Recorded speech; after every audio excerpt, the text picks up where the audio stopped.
The people who farm this small grain have a big influence on Thailand.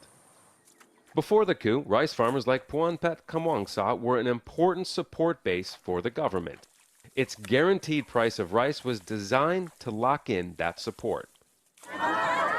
But as the program began failing last year, farmers weren't getting paid. They started backing away from the government.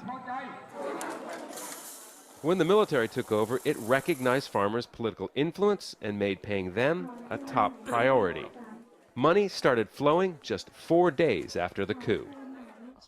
I'm happy that I finally got my money because I'd been waiting for 6 months. The debtors came knocking at my door, and I had to tell them to wait. The military coming in is kind of good, or else we would not get paid easily. But to make ends meet when Puangpet is not in the fields, she still needs to clean houses. Now that the above-market pricing for the failed rice scheme is over, export numbers for Thai rice have been revised up 20%. That means the price of Thai rice on the global market is lower, once again making it competitive. But there are still huge stockpiles caused by the subsidy program's inflated prices. They will need to be sold off by the government at competitive prices without manipulation, say experts. It's not the best news for the farmers. In the short term, the farmers may have to take a hit. In the long term, this is where the government can help by letting the price on the market work out on its own.